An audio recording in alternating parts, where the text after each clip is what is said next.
start recording here just for the hell of it. For one, I haven't really. This isn't nearly the report, magnitude of report and depth or everything as compared to my biology report. I just did mine on just a general. Initially I wanted to cover all the basics of quantum mechanics, quantum physics, but even that was like a massive undertaking. So I just Yeah. touch base on a couple of the fundamentals. Mentioned the Schrodinger equation, Copenhagen interpretation. I don't even think I remember what that is completely. Okay, yeah, when an observable, or when you're trying to observe a wavelength, or like in the quantum bit or the quantum whatever is in question particle is a waveform until it is measured, or until it is observed anyways, and then it becomes a particle. Like The yeah, double slit experiment. sure, yeah. And that I also mentioned that. What else did I mention? Quantum entanglement. So the act of observing is, yeah, once you observe the particle or the measurement is made, that's you become entangled with it.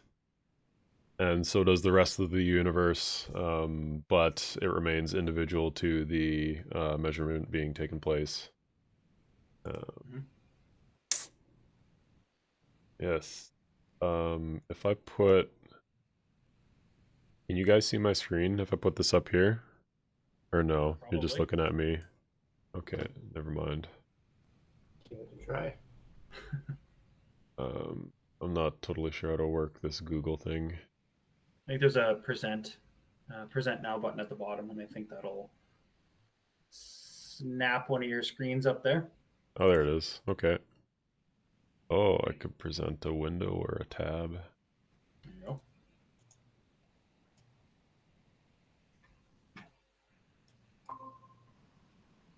Cool. Now we're talking. Let's just move that.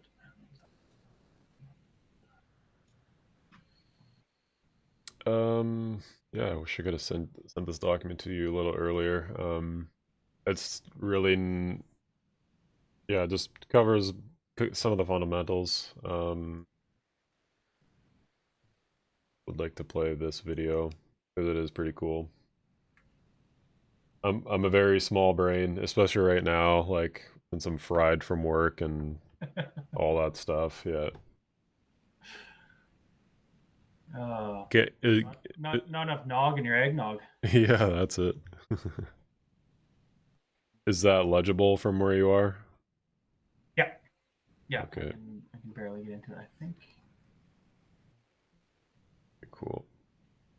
Just let me know if you need to scroll down or anything. Mm-hmm.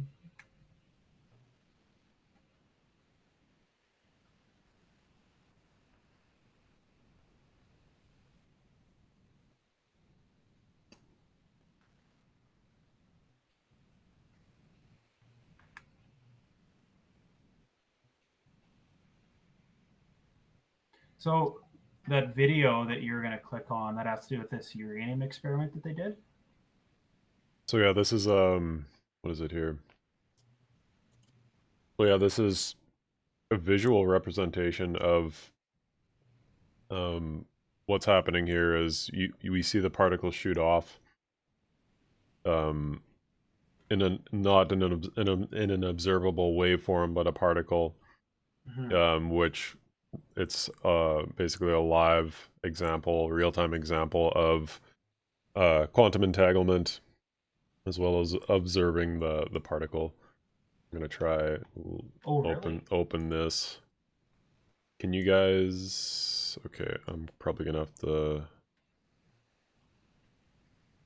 You have to share a different unpresent and thing. present. Yeah,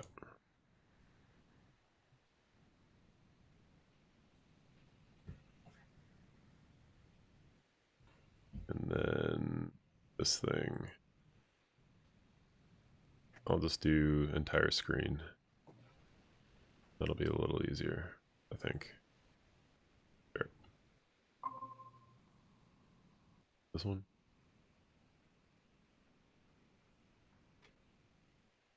Oh yeah, look, that's there for you guys.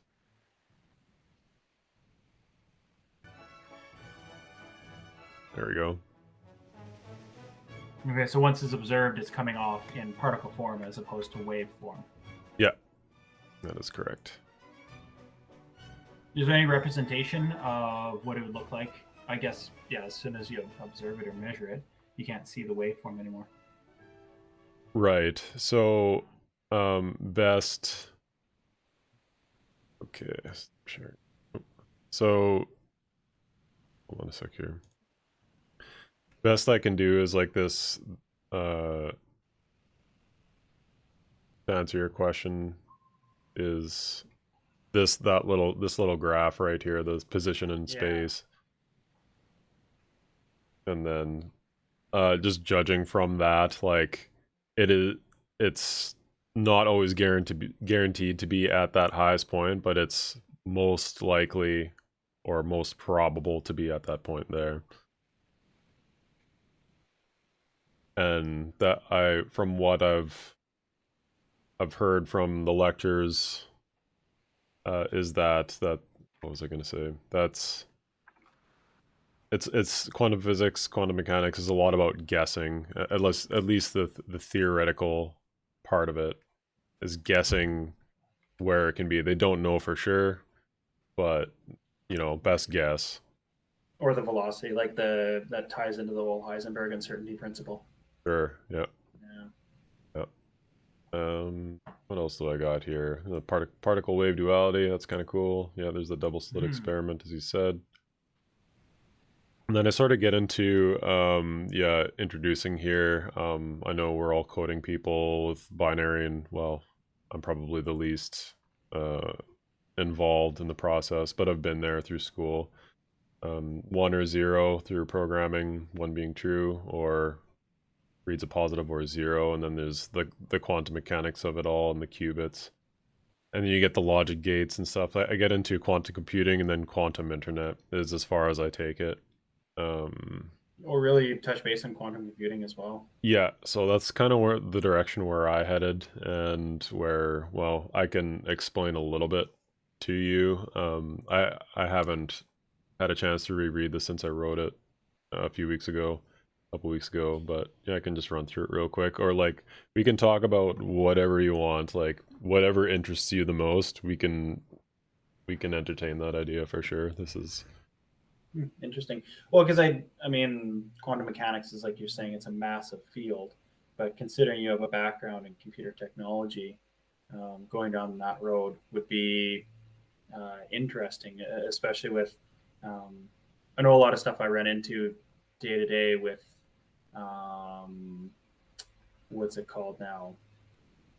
With cybersecurity itself and encryption. Now is cracking that encryption using quantum computers, and then becoming a little bit more of a reality. So I think bringing that to light, because I don't know, the most I know about quantum computing is the ability to sandwich the data in there, because now instead of 2 bits, you essentially have 6. I guess they're bits, but you have, instead of 2 states, you have 6 potential states. Yeah. Right? And then how that that's about all I know. So the idea of how does that transform into logic, and how does that mean that you can then compute that logic faster? Right? Because you can really only process so many actions at a time, right? So how does compressing that data equate more actions happening? I'm not too sure. That's where I kind of gray. Sure. I don't think I know the answer to that question. That's a good question. Like exactly how it is, but hell, man. Come on, Adam. I know. Come on. I know. The best. I don't have Go ahead. an answer for any of that, but I vaguely remember looking into it a bit. Like there's one company, I think out of Vancouver, that was doing some early quantum computing stuff, and they had like a little tutorial that kind of tried to explain it. It was all over my head, but I think the idea, very roughly and probably incorrectly remembered, is if you look at that graph that Adam showed previously, where it showed the waveform, a traditional computer would have to compute every element along that graph, right? Take each point along that graph, compute it, and then you can figure out what the answer is. Mm-hmm. Whereas quantum computer, each qubit or set of qubits, whatever, maybe in the example there, you've got your X, Y, and Z planes. So perhaps you'd have 3 qubits that can then overlay that entire waveform. And then when it's observed, calculated, whatever, then it can reduce down to the most likely answer. So rather than having to compute each possible point on that plane, you just compute the overall plane in the smaller set of bits. And then to complete the calculation, you collapse it and come down to your most probable set of answers, something like that. Oh, okay. So it's a matter of scale. You can consider a lot more variables at a time than you could with a traditional computer. Okay. Okay. That could be way off base on that. No, you're pretty on track there. Yes, good explanation, especially from memory. Like I need to like re-reference this and re-watch it like 3 times through to be able to explain that. I do have a video here that kind of elaborates on that. The qubit, yes, it's observed in, as you said, like the XYZ. They have multiple states at varying frequencies, and they also deal with spin. And I told my professor I wanted to be able to explain spin by the end of this paper, and I probably still can't at this point. There's the whole spin up and spin down thing as well, but I'm gonna throw this video on for you. It'll help explain a little bit. The states are put into state vectors or matrices when they are collapsed or measured, which is kind of what's I gonna say? That's why qubits in quantum computing power is exponential per bit, as opposed to the classical computer where you have like like say 64 bits. It linearly does, or maybe not linearly does the calculations, but maybe at the same time they all do the same calculation to produce an answer, whereas the other one has to the power of however many qubits are involved, which is why it gets so powerful. Yeah, I'm just gonna throw this on here. One thing to note is that you do need, I'm not sure why, but you need classical computing in conjunction with quantum computing in order to get those measurable results. I did read in a couple places that the sources of error, or like the chance that you'll get errors in quantum computing is a lot higher than classical computing, and it also needs to be like ran at a 0-degree temperature. Check this out here. Oh boy. Bohr's algorithm. I don't know if you dug into that, but they talk about security, public key cryptography. That article, which ties into what you were talking about, Pister, and how it would collapse some of the foundations of the internet if you found a really easy way to break that. Yeah. Nice. Yeah, like relatively. Yeah, like the RSA. Yeah, exactly. All that stuff. It's easy to, if you're able to easily access a computer that has the quantum computing power, you could essentially blow the stuff out of the water, and that destroys, like you said, the foundation of what a lot of the security is nowadays. Right. Because I mean, for the most part, what I see in industry is nobody's trying to decrypt any of this data. Like it's you never will, right? They're just trying to break into the system and find the data before it's encrypted. But if you're able to if you're able to blow its encryption out of the water using quantum computers, then yeah, it's going to throw the whole system in chaos. Yeah. I don't know exactly how they would do that. That's a really interesting subject.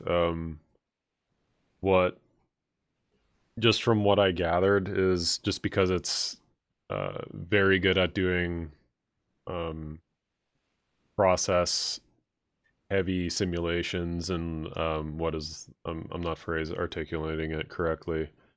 Because it has so much more horsepower, computing power than the classical computer, it's good at brute force attacks, and at least that way through like cybersecurity and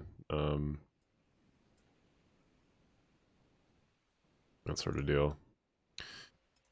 Okay, I'm gonna play this up until probably when they start introducing matrices. And complicated calculations. Can you hear this okay? We will walk through how quantum computing works from the ground up, and explain how it can be used to solve some famously difficult problems faster than classical computing. Is that a no? Specifically, we will show how any problem... Okay. Okay, I'll just I'll link it in chat.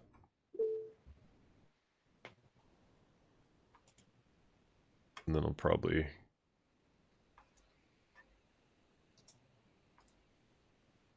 about 7 minutes in. Wow, that whole thing is, yeah, pretty fascinating. And then they get into like logic gates. That it can change the fundamental...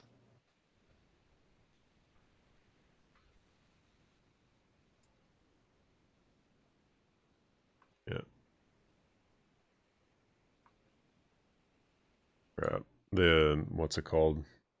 What worked much better for this? Zoom, I think. Sharing videos. Yeah. I thought.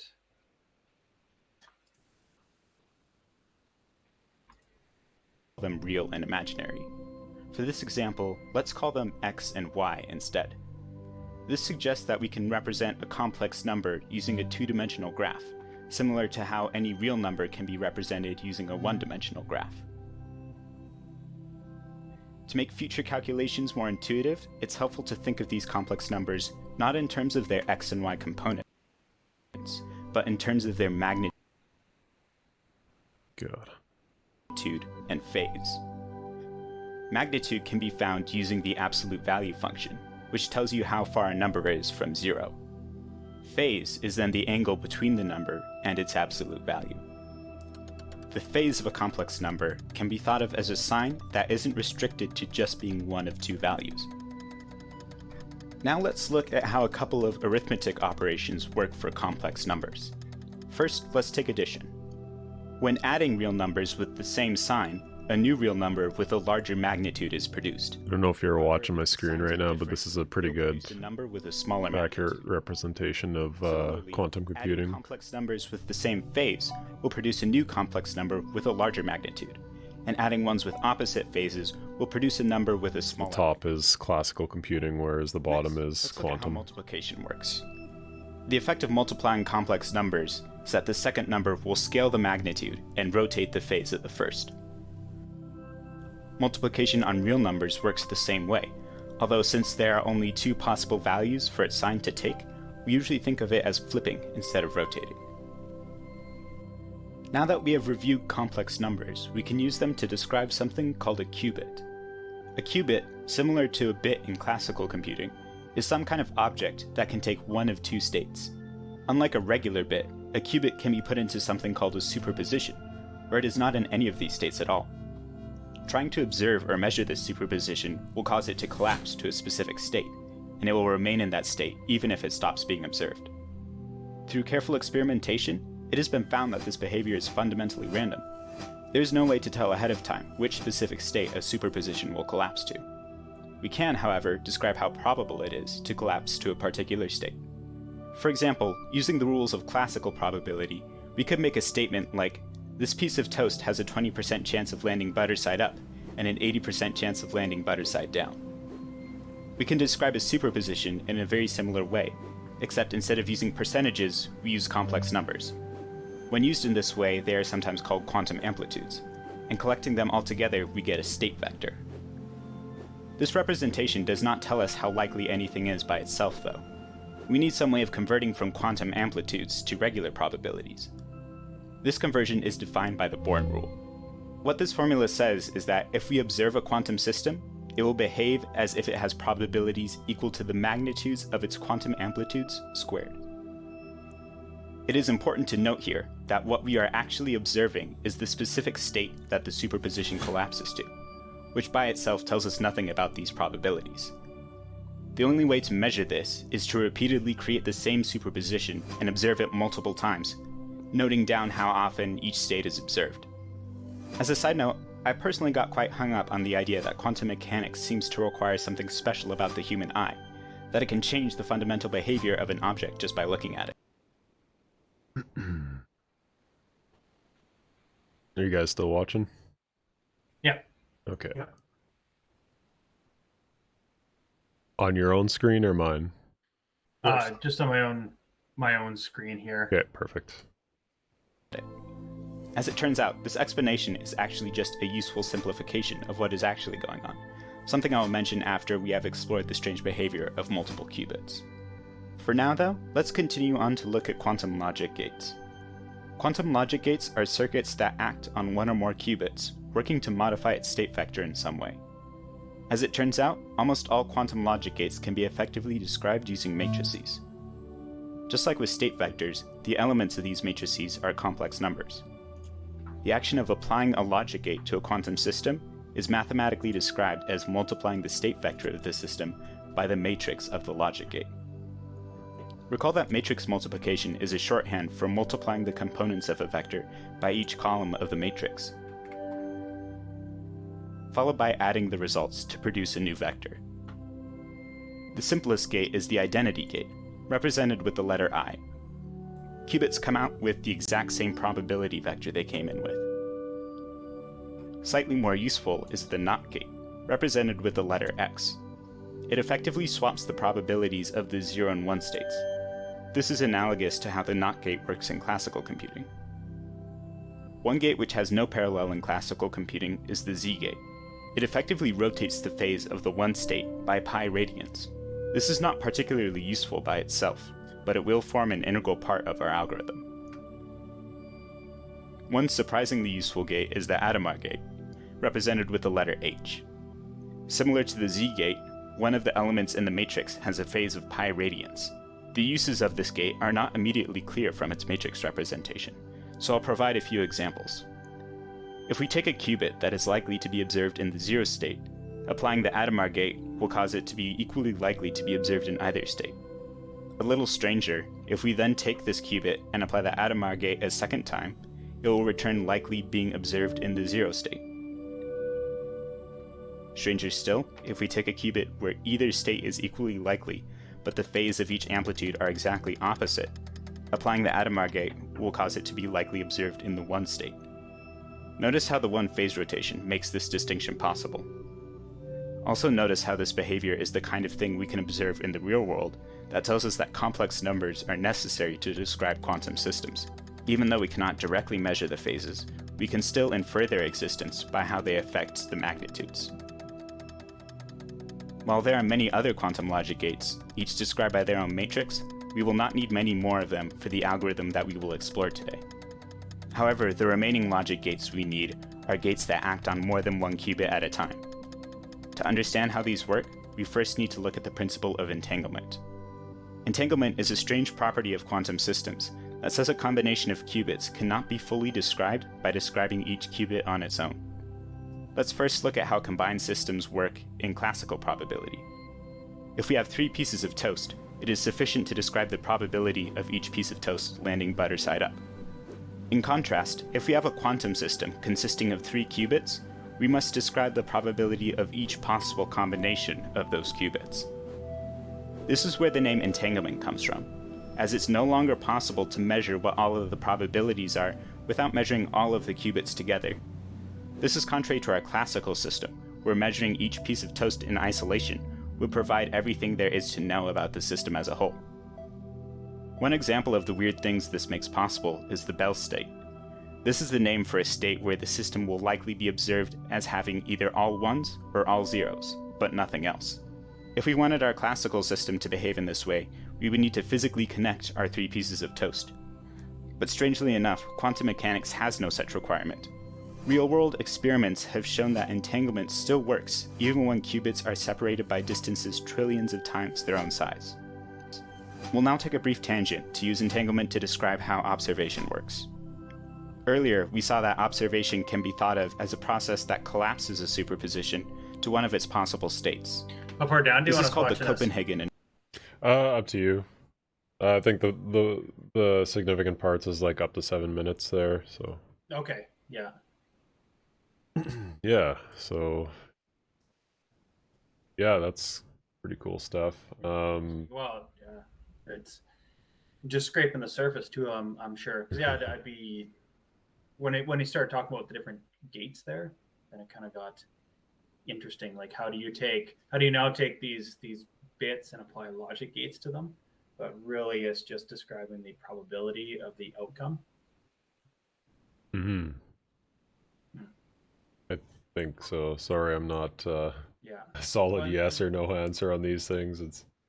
that's what you were explaining before, Stan, wasn't it? Was that quantum computers can look at the planes as a whole and sum it down to the probable outcome, to which then classic computing can then be applied to. Right, something Yeah. like that. Something like that. It's all very complicated. So sounds like something smart you'd say. Yeah, I'll go with that. Yeah, so I don't know where we want to go from here. Do you have any questions regarding that? Or here. Oh man, how far deep down the rabbit hole do you Yeah, it's Are complex numbers real, Adam? Or just something we made up? I think they're real. Why not? It's kind of funny because I heard, well, a lot of these things, including some of the theories, like what the multiple worlds theory, or what is that called? Had some talking points here. Multiple parallel universes.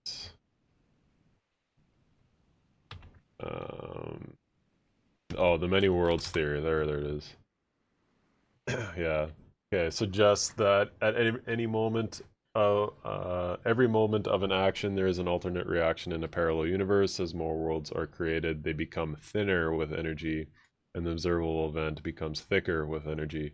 Or the most true outcome of them all, that energy becomes conserved.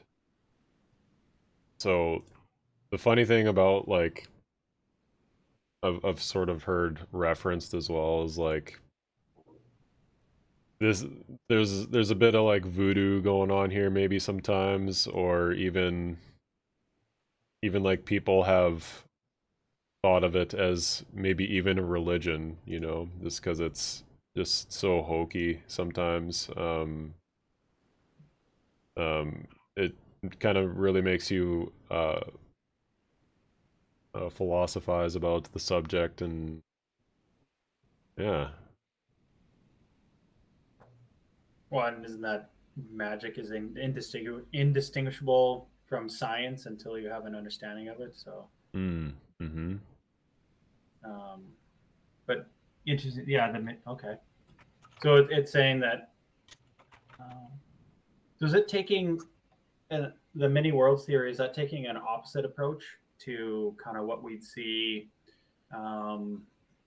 There's that classical idea that every time a decision is made, that there's an alternate reality where, you know, decision A was made and the alternate reality where decision B is made. And this many worlds theory is taking the opposite approach where they all exist right now. Every decision, every possible outcome, until you observe it or go through it, then everything else collapses into that one observed moment. Okay. Is that I'm at like, is that the theory behind that? I think so. they are saying that in an alternate universe it does happen too, but the most observable one is the one with the most energy, Okay. So or the is one the that truest, becomes reality. real? Yeah. Okay. So And yeah, well, and here's the big question: who observes it to make it become real? there you go. Yeah. Or are we just all NPCs? Yeah. Are we in the Matrix? Yeah. Crap. Yeah. No. Interesting. I got some errors on the screen right now. Some macros. I don't know how to close it. Oh, there we go. Yep. Yeah, that who observes it one is a good question. Yeah. Mm-hmm. That one kind of freaks me out a little bit. Yeah. Because you can say, is an It's observation just an interaction with something else? But if you take the double slit experiment, it is already interacting with something else. Yeah. So Something's observing it. right, I mean, it's hitting the wall on the other side of the slit, for example. So just an interaction alone isn't an observation. So Mhm. what constitutes an observer? Yeah. Mm-hmm. I don't know, I don't like that one. Yeah. Yeah. Yeah. That's. Oh man. Are you as another course? Are you taking psychology and theology? I'm not. No, that would be cool though. Oh, yeah. You Uh, could really take this quantum report and apply it to a totally different subject. But no, cool. Yeah, that's yeah. I like how you eventually joined into quantum computing. Personally, I think that's going to be the most feasible use of quantum mechanics in the immediate future. sure. Yeah. Right. Um, I kind of go on to explain a little bit in the report that right now there are, first of all, the bottleneck of the computers right now, classical computers mixed with quantum computers, is I think the motherboard. Where is it here? And they actually took this old technology that was invented in the 1970s, I think it was. Yeah, 1970s, called memristor. So it's a combination of, right here, resistor, capacitor, inductor, and yeah, not really sure, a memristor. And then there's sort of the voltage showing like how it flows throughout this thing. And I forget what they say it can do.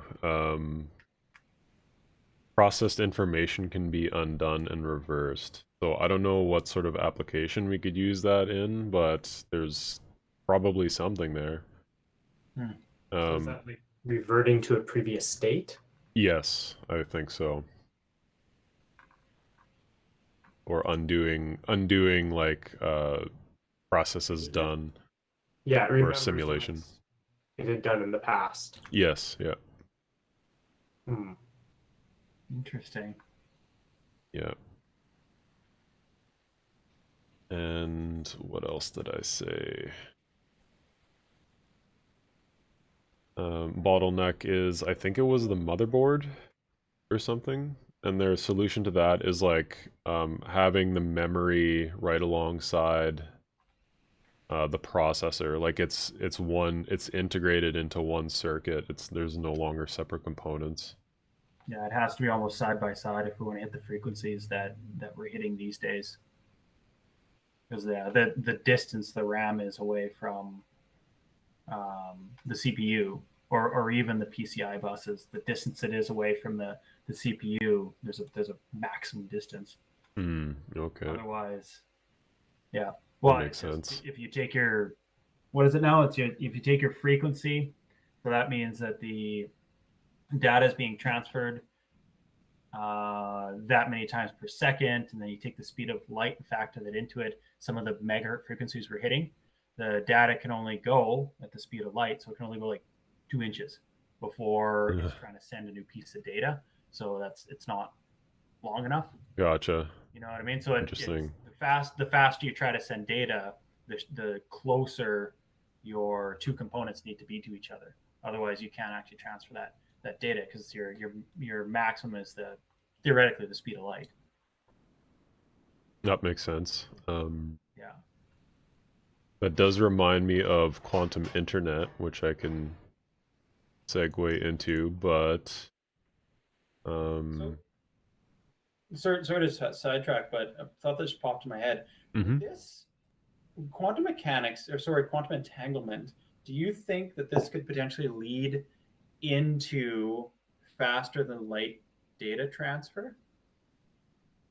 Okay, so I kind of want to mention quantum internet because of this. Okay, so you said Okay, entanglement. Um, so I don't know how this works mechanically. I don't know. I'll throw out the term teleportation. So I don't know how it works mechanically. I still don't understand. But I read a couple reports and I watched this one video, and what they're essentially doing is taking this network here, this quantum network. So you take your this diagram is actually, well, both of them are good, but you need classical computers integrated with classical routers, and then you have quantum routers in there. So what you do is you send your information packet. I don't know if it's quantum bits or quantumly through uh, your router, but in conjunction, as that is happening, you keep the bit on your end, or the information packet on your end. And once your information packet hits this quantum router network, that's when the teleportation happens. What happens is their information packet hits the quantum network at the same time, and at that instant, you have the information. I don't know how it gets there that fast, but that's when the teleporting happens, and you're able to get that information instantly, traveling faster than the speed of light. So, right. and they've actually managed to do this already. Oh, really? Yeah, Oh, yeah. That's right. and what about it? There's like physical limitations too. I think it's like 50 miles. I think anything beyond 50 miles, like, it doesn't matter what the information is encased in, what sort of protection it has. The data will be corrupted after that because of UV radiation or magnetic sources, that sort of thing. So, yeah. So basically, you're just affecting the quantum state of the particle on your end, and you're observing it on the recipient's end. But if you go too far, it's receiving interference. Yeah, and it gets corrupted after that, beyond that point. So, so the teleportation happens once it hits the handshaker or the quantum router network. Yeah. I remember reading something about this quite a long time ago, and the only real takeaway I remembered from it was that you couldn't just send arbitrary data. You could observe the change in the entangled particles simultaneously, but you couldn't necessarily send arbitrary data faster than the speed of light, which I'm not quite sure I understand that concept or I got it right, but it didn't amount to faster than light travel apart from the things that were already entangled. Okay. The way I've always thought about it, and I'm basing this on nothing other than my own imagination, is I've always liked the idea of string theory, just because it seems like an elegant solution to, a lot of the things in physics, tying them together. And what string theory always talks about is that there are additional dimensions that we can't actually interact with. And so my concept is always, if you have these entangled bits, well, they're actually connected via another dimension, for example. So they are linked together physically, although not in a way we can actually interact with. But it's not a matter of you can send anything arbitrarily across that dimension. So that's kind of the mental model I have of it in a way. But yeah, perhaps things have changed or I misinterpreted it, but the long and short was faster than light travel wasn't possible unless these things are already connected to each other. Okay. Which is a bummer. Right. Interesting. Okay. Adam, tell me I'm wrong. I don't know, man. Oh, that stuff is a little bit beyond me. I think I know what you're saying, but It's beyond me too. I don't think anyone actually understands any of it. But some people come pretty close. Not us, other people. People smarter than us have figured it out. Yeah, I mean, the fact that they've built quantum computers at all is pretty crazy, but they're still in their infancy. But you can buy quantum computing services on like Amazon right now. Yes, you can. Yeah, you can put their horsepower to work through deepfake or brute force attacks or whatever, protein folding. Yeah. Wow. Anyways, yeah, just I go on to say that this is sort of the recent developments of quantum computing. They want to establish a satellite network. It's not feasible right now with our current resources. But yeah, they want to launch a network, or quite literally a net of satellites orbiting the Earth. This is their best guess right now from north to south. Similar to Elon Musk's, or I guess not Elon's, one of his companies, Starlink. You see, if you look up in the sky and you see those string of satellites going by, that's Starlink, I believe. Here too, there's like a maximum distance. I think it's like 1,500 kilometers or something. That's like the optimal range with these satellites. Anyways, they also mentioned in the paper that as time goes on, because quantum computing is so good at running numbers and simulations, that the more time goes on, the more efficient we can make our hardware, and even like the materials we make satellites out of, and even advancing in quantum computing, making quantum computers better, so we can get better simulation in general. So yeah, kind of the gist of this. Okay. Yeah, pretty much all I got for this report. But if you guys want to discuss something else, if you have something that fascinates you, feel free to bring it forth. There's one thing here that it didn't.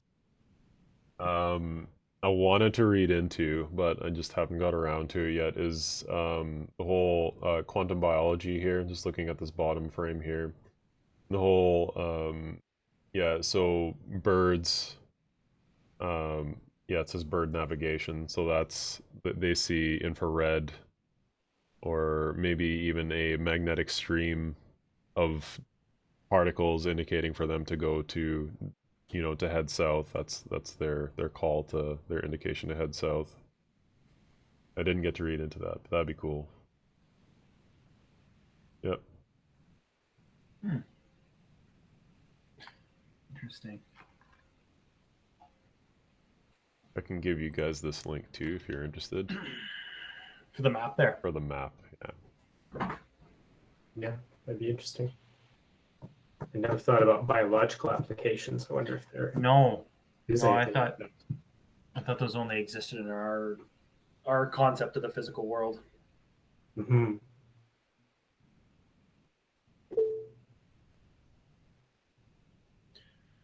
Yeah, no, that's definitely cool. I like that. Yeah, you definitely took the technology route of it. You could have gotten into some deep, like, are we the Matrix and yeah, that kind of thing. Oh my god, man! It's just the idea of what are some good applications for it, and realistically, in our immediate future, the applications are going to be for computing power. We're going to use it for computing power and data transfer. Yeah. There's a couple other applications I mentioned down here. And in here, I got most of it from this map and this YouTube video as well. Here, I'll just mention a couple things. Doo-doo-doo.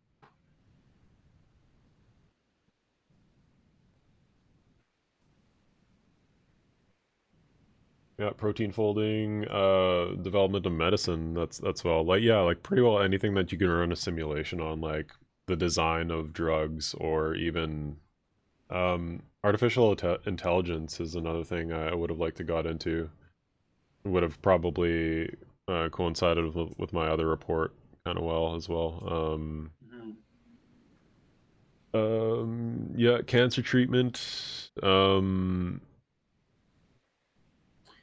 Well, just any machine learning, like that's Amazon's big thing right now. Like, yeah, they have quantum computers, but aside from that, a big sales pitch they have with their Amazon Web Services is give us all of your data, and we will process it, and we'll pump out similarities or whatever really you're looking for. So, like you're saying, and cancer patients and whatnot, you could feed it in a massive amount of data, and it could then start picking Yeah. apart similarities or Yes. Yeah. I don't know enough about it, but that seems to be their big sell right now, and they're doing that.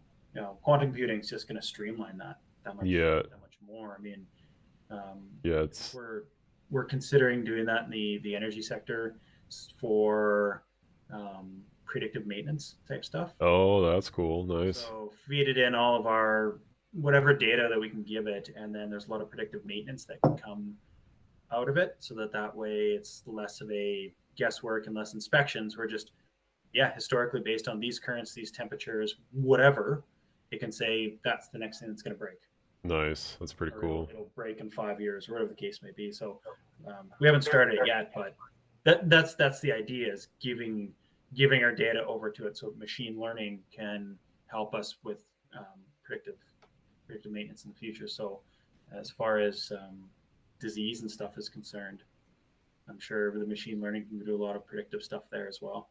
Yeah. Exactly. Yeah. And quantum computing will push us over the edge there. Yeah. Super super exciting developments in the future, or something to look forward to. I'm not saying it'll happen right away, but yeah. And realistically, like how many from one of these quantum computers, how many mega hashes can I get from one of these things? That's the real question. That's the most important one, isn't it? It's the most important one. Like, are we talking Monero? I'm sure Monero's a thing. Nice. That is an interesting question, though. I wonder if you'd be able to apply that technology to make that to a point, I guess, for crypto just becomes useless because it's so easily cracked, hashed, mined. Yeah. Interesting. Or do we have to come up with quantum crypto algorithms now? Well, and it's a matter of what are you allowing to be a node on your network, right? Because especially with these quantum computers, you only have some big players that have these. As soon as you start using these big players' equipment to run your cryptocurrency nodes, it becomes centralized once again. Defeats the purpose of it. So until we can all have our own quantum computer, but like you said, how do you trust the nodes, right? How do you trust the and there's ways that you don't have to, like, if people want to insert transactions into these blockchains, they can, but it's not going to stand up to any sort of checks that we have. They would have to insert this transaction into every verification of the blockchain on the network all at once without somebody noticing, which I think that in itself. Unless this makes finding collisions more feasible, in which case you can modify existing blocks in the chain transactions. I mean, that's true. Mm. That's a valid point. Crazy. Yeah. No, that's a valid point, considering the future is moving towards some sort of decentralized, non-fiat based currency, or at least that's the hope. Interesting. Cool. Yeah. Very cool. Our call's gonna end in about 6 or 7 minutes, and that's okay. I'm cool with what we have here. Cool. Cool. Yeah, I got to take the what time's it here? 1:30. Yeah, I got to take the doggos out and see if there's a pet store open today. Cool. That kind of stuff. Get on with life. I got to pack the car. Hopefully, I can leave first thing in the morning. That's sort of the plan. So Nice. Super exciting adventure you got. I'll try to. We're gonna go camping and some tramping. We'll see where that gets us. Nice. In beautiful New Zealand. Yeah. New Zealandia. Yeah. We're actually it's fucking hot these last couple of days. Actually, I had to shut down my one miner midday simply because it was just running warm. Too hot. rather shut it down than blow something up. Cool, yeah. Want to trade? It's like minus 45 today. Yeah, minus 45. Yeah, with the wind. Jesus. It's only minus 27. Yeah, but it's a dry cold. Yeah, Yeah, that's true. Yep. Terrible. What are you mining right now, if you don't mind me asking? Ethan Raven for the time being. Oh, okay. Once Raven splits, I might switch over to Fiero. Cool. See how that gets us, and then once the merger happens in ETH, I don't know. Maybe sell everything? Not too sure. Yeah. I don't even know what any of this stuff means anymore. Just a different language. You lie. No, Yeah. I don't lie. I know of the existence of Ethereum, and beyond that, all this talk of forks and Raven. I don't know what you guys talk. I honestly think you're just making stuff up at this point.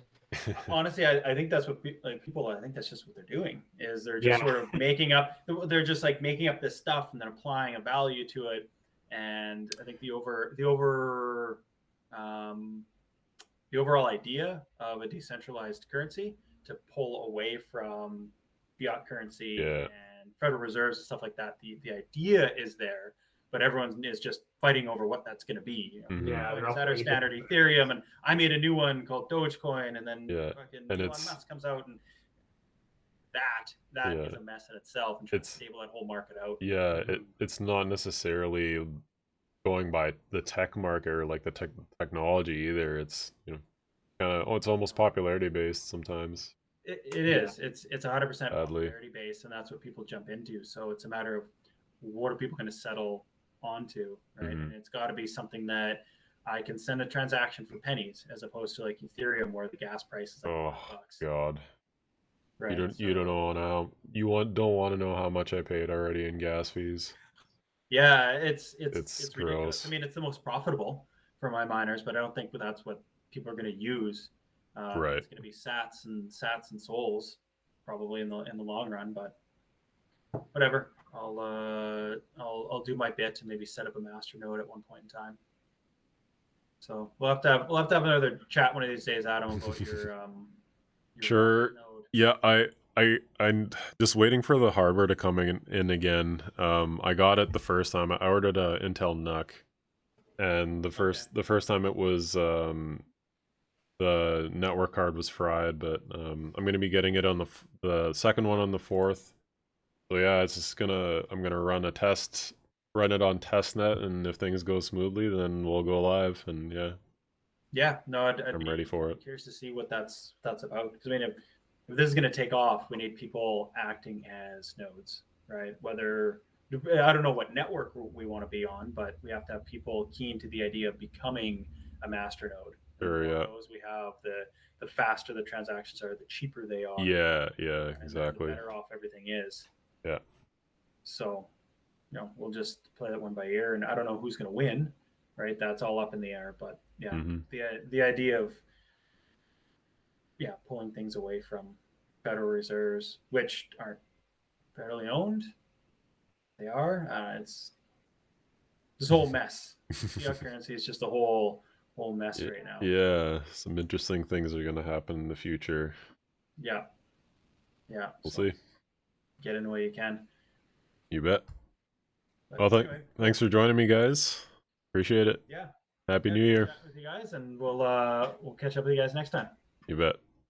All right, bye. Have fun. See ya. Esther. All right, take care, guys. Yeah. Bye. See you, Adam.